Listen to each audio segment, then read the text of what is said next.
Hello everyone, welcome back to IELTS with FA. I am FA, a one-time IELTS invigilator with British Council of Nigeria. I'm currently a permanent resident in Canada. I'm also an IELTS tutor here in Canada. In today's video, I'll be providing an in-depth overview of the IELTS exam, covering everything you need to know about this important test. We'll be looking at the definition of the word IELTS, the components of the IELTS test, the 4 modules and the grading system of the IELTS exam, the test taking format, and where you can take the IELTS exam. So if you're ready for this content I've prepared for you today, let's get right in.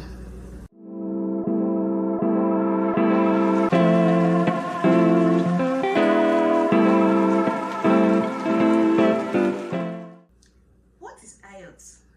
IELTS stands for the International English Language Testing System, which is a globally recognized test designed to assess the language proficiency of individuals who want to work, study, or migrate to English-speaking countries. Why should you take the IELTS test? The IELTS test opens doors to numerous opportunities, such as studying abroad, obtaining work visas, and fulfilling immigration requirements.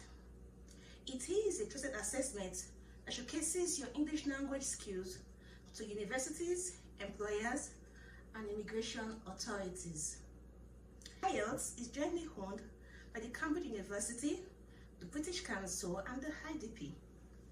The Cambridge University prepares the test, while IDP and British Council administers the test. We have the IELTS academic test and the IELTS general test. For the academic, if you're planning to study in a country where English is spoken, it's likely you will take the IELTS academic test. This test assesses if you are ready to begin studying in English. It features vocabulary that is familiar with an academic setting. Also, the IELTS academic test will also be a requirement for registration with professional bodies. For the IELTS General, you should choose the IELTS General test if you wish to work or migrate to a country where English is spoken, or if you wish to train below degree level. This test assesses your everyday English language skills that you will need in social situations and in workplace environment. To decide which test you should take, whether the academic or the general, depends solely on where you want to live, work, or study, or exactly what you want to do with the IELTS exam. You can also go further and check requirements of the country you wish to migrate to, or the school or association, before choosing your test. And sometimes they even give you the required score for your application. But however, if you make a mistake and register for the wrong test, you can easily contact your exam body, be it British Council or IDP, to make these changes before your exam day. You can do this months or weeks before your test and not on the day of the test. Now let's go into the test modules of the IELTS exam. The IELTS exam has 4 modules. We have the listening, the reading, the writing, and the speaking. Each module assesses specific language skills essential for effective communication in real-life situations. It's important to mention that the listening and speaking test is the same for either the academic or the general IELTS test, while the reading and the writing is different. Now let's dive into the modules one by one. Starting with the listening module. The listening module aims to test your ability to understand spoken English in different contexts. It lasts for 40 minutes, where you have 30 minutes for the test and 10 minutes to transfer your answers to the answer sheet if you are taking the paper-based test. And the listening test has 4 sessions, whereby the first session is very simple and it moves on to the last session, which is more difficult than the first. For section 1, we have a conversation between 2 people in an everyday social context. For example, making an inquiry or booking an hotel. For section 2, what you have is a monologue set in an everyday social context. For example, a speech about a local facility. In section 3, you will have a conversation up to 3 to 4 people in an educational setting or training context. For example, a lecturer talking with his students about an assignment. While for section 4, you have a monologue on an academic subject, for example, a university lecture. What question types should you expect in the IELTS test? We have the multiple choice questions, we have short answer questions, we have plan, map, diagram labeling, we have sentence completion questions. Now to the reading module. The reading module includes 3 long passages with comprehension questions evaluating your reading and reasoning skills. This session lasts for 60 minutes and it has 40 questions. Note that in this reading section, you do not have any time to transfer your answers to the question sheet like you did in the listening test. Remember, I said that the academic and general test takers do not take the same reading test. For those taking the academic test, they have 3 long passages which range from being descriptive to factual. These texts are taken from books, journals, magazines, and newspapers. But for general training, they have up to 4 to 6 passages, which are from advertisements, company notices, and books and guidelines.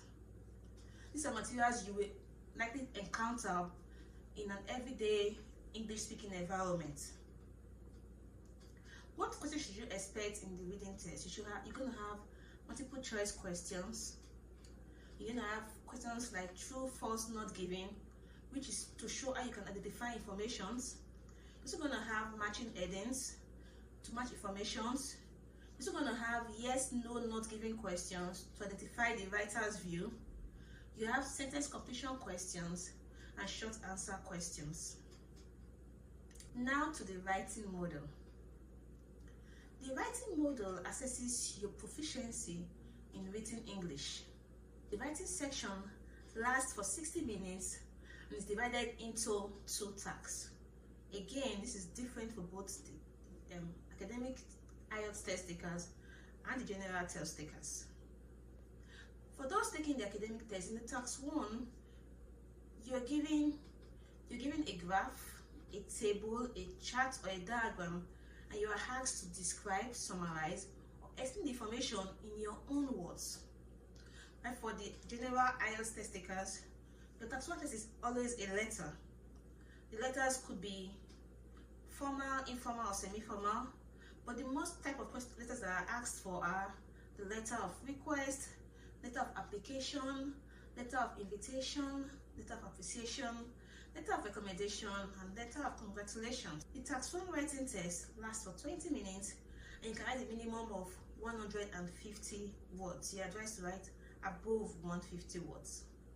Now for the task 2, it's similar for either the academic or general test takers because we're going to be writing an essay, but our questions would differ. The minimum word count for the task 2 is 250 words, and note that this task 2 takes more marks, gives you more marks than the task 1. What essay questions should we expect in the task 2? We have the opinion essay, also called agree or disagree essay. We have the discussion essay where you discuss both sides of an issue and give your opinion. We also have the advantages and disadvantages essay where you discuss the benefits and the drawbacks of a particular topic or issue. Then lastly, we have the problem and solution essay where you need to identify or discuss a problem and proffer possible solutions to the essay. Note this lasts for 40 minutes and gives you more mark, and you can only write a minimum of 250 words. Now to the speaking module. The speaking module aims to assess your proficiency in spoken English. The speaking test aims to evaluate your fluency, your pronunciation, your vocabulary, and your grammar. The speaking module assesses your ability to communicate verbally through a structured interview with a certified IELTS speaking examiner. The test could be conducted face-to-face in person or virtually via video conferencing platforms like Zoom, Microsoft Teams, Google Meet, etc. And it is the shortest of the IELTS test as it lasts for only 11 to 40 minutes. The listening module is divided into 3 parts. In part 1, which is just the introduction and the interview stage, the examiner introduces themselves, his or herself, and asks you to introduce yourself and confirm your identity. The examiner then asks you general questions on familiar topics such as home, family, work, studies, your interests. It's actually a casual discussion, but please don't get carried away. You are still being tested in your part 1. For your part 2, which is the core of the speaking test, you're given a task card or a cue card with a topic on it, and you have 1 minute to prepare, and then you can speak on that topic for 1 to 2 minutes. In the part 3, which is the discussion part, the examiner asks you further questions connected to the topic you are given in part 2. These questions will give you an opportunity to discuss more abstract ideas and issues on your part 2 topic, and also show your speaking proficiency. Now we're going to done with the modules. What are the test taking formats of the IELTS test? The IELTS offers both paper-based and computer-based testing formats. This paper-based test is conducted for listening, reading, writing, while the speaking test is conducted face-to-face with an examiner. The scores of the paper-based test are released 13 days after taking the test. The computer-based test allows you to take the listening, reading, and writing modules on a computer in a supervised environment, while the speaking test could be face-to-face or virtually. You get your scores within 3 to 5 days. And just to add to this, there are more test dates for the computer-based test than the paper-based test. And I get asked this question often: which should I go for, the paper-based or the computer-based? This depends on the individual. If you are good in typing, you're tech savvy, fine. Computer-based is your best bet. If you know you like writing, you have a nice handwriting, sure, do the paper-based. But the questions are the same. It's just different test-taking formats. Now to the IELTS grading. How is the IELTS test graded? IELTS uses a 9-band scale to evaluate your proficiency level, ranging from a non-user, which is a band 1, to an expert user, which is a band 9. And your overall band is an average of your scores in each module. Your score in your listening test, plus your score in your reading test, plus your score in your writing test, plus your score in your speaking test divided by 4 will give you your IELTS band score. And like I would generally advise, you should prepare for the test before you go take the test. When you're hitting your desired band score in practice, I think you're ready to go register and take the test. Where can you take the IELTS test? You can take the IELTS test with either the British Council or the IDP in one of their test centers nearest to you. There are over 1,600 test centers in over 140 countries around the world. You can find the nearest test center to you on the IELTS.org website. Go in there, put in your location, they'll bring out the test centers that are nearest to you. I hope this has helped you. This has given you an overview of the IELTS exam. I believe that understanding the structure and components of the IELTS test is crucial in achieving your desired band. So stay tuned for more upcoming videos.